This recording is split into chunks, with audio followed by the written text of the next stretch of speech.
America कई बार भारत को democracy यानी लोकतंत्र का पाठ पढ़ाता है। हमें बताता है कि हमें अपनी माइनॉरिटीज के साथ कैसा बिहेव करना चाहिए और भारत के अंदर मुस्लिम समुदाय के लिए हमें क्या क्या करना चाहिए। तो इस बार भी सेम वही सब देखने को मिला है, लेकिन इस बार रिपोर्ट में अमेरिका ने जो भारत के ऊपर आरोप लगाए हैं उनको सुनकर तो आपको भी हैरानी होगी। आपको लगेगा कि यह रिपोर्ट भारत नहीं बल्कि तालिबान रूल वाले अफगानिस्तान की हो एंड भारत के अंदर एक समुदाय विशेष का कत्लेआम ही चालू हो गया है। रेफरेंस क्लैब की स्क्रीन के ऊपर द इंडियन एक्सप्रेस के आर्टिकल का स्क्रीनशॉट है, जिसके मुताबिक अमेरिका की ह्यूमन राइट बॉडी ने भारत को रिलीजियस फ्रीडम के मामले में रेड लिस्ट में डालने के लिए रिकमेंड किया है। यूएस ह्यूमन राइट बॉडी के मुताबिक भारत को कंट्रीज ऑफ पर्टिकुलर कंसर्न यानी सीपीसी में डालने के लिए रिकमेंड किया गया है, जिस लिस्ट में अभी के समय पाकिस्तान, चाइना, म्यांमार, सऊदी अरब, नॉर्थ कोरिया, नाइजीरिया जैसे देश हैं। यानी यूएस ह्यूमन राइट बॉडी को लगता है कि भारत अपनी माइनॉरिटीज और खासकर मुस्लिम समुदाय के लोगों के साथ ठीक उस तरह का बर्ताव करता है जैसा चाइना अपने वीगर मुस्लिम्स के साथ करता है और पाकिस्तान अपनी हिंदू कम्युनिटी के साथ करता है। The US Commission for International Religious Freedom ने अपनी रिपोर्ट में भारत सरकार के ऊपर आरोप लगाया कि भारत सरकार नेशनल, स्टेट और लोकल लेवल के ऊपर रिलीजियसली डिस्क्रिमिनेटरी पॉलिसीज यानी धार्मिक तौर के ऊपर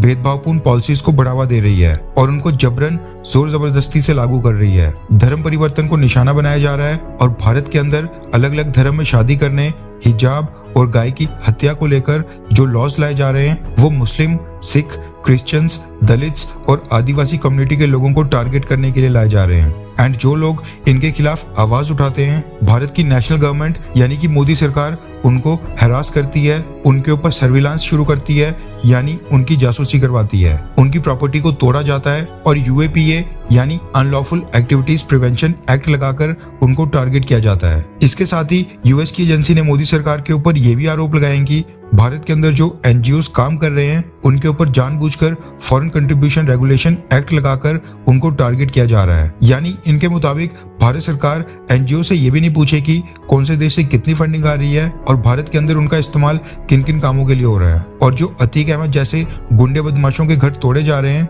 वो बस मुस्लिम कम्युनिटी को टारगेट करने के लिए किया जा रहा है। The US Commission for International Religious Freedom ने अपनी रिकमेंडेशन में जो बाइडेन एडमिनिस्ट्रेशन से कहा है कि भारत सरकार की एजेंसीज और भारत सरकार के अधिकारियों इन सभी के ऊपर जो बाइडेन एडमिनिस्ट्रेशन सैंक्शंस लगाएं, उनके जो अमेरिका और दूसरे देशों में एसेट्स हैं उनको सीज किया जाए, क्योंकि ये सब इसमें इन्वॉल्व हैं। इसके साथ ही US Commission for International Religious Freedom ने ये भी मांग रखी है कि यूएस गवर्नमेंट और इंडियन गवर्नमेंट के बीच जो भी बायलैटरल मीटिंग्स होती हैं उनमें रिलीजियस फ्रीडम यानी धार्मिक स्वतंत्रता के इशू के ऊपर भी चर्चा हो, भारत सरकार से सवाल पूछे जाएं और इसके ऊपर लगातार हेयरिंग्स हों। अमेरिका का कहना है कि रिलीजियस फ्रीडम को दुनिया भर में कई तरह के चैलेंजेस फेस करने पड़ रहे हैं। हम दुनिया के सभी देशों के ऊपर दबाव डालेंगे कि वो अपने कानूनों की कमियों को पूरा करें और रिलीजियस फ्रीडम को वायलेट करने वाले दोषियों को कड़ी सजा दिलाने का काम करें। अमेरिका का कहना है कि इस तरह की रिपोर्ट्स तभी बनाई जाती हैं ताकि जिन भी देशों में धार्मिक स्वतंत्रता नहीं है उनको सबके सामने लाया जाए।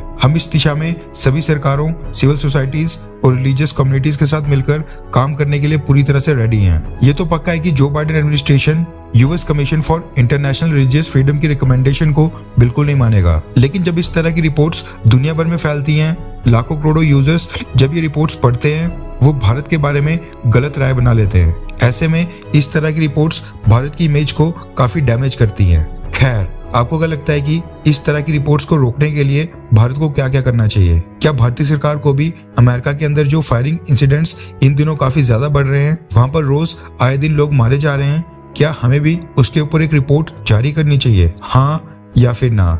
नीचे कमेंट करके अपनी राय जरूर बताएं।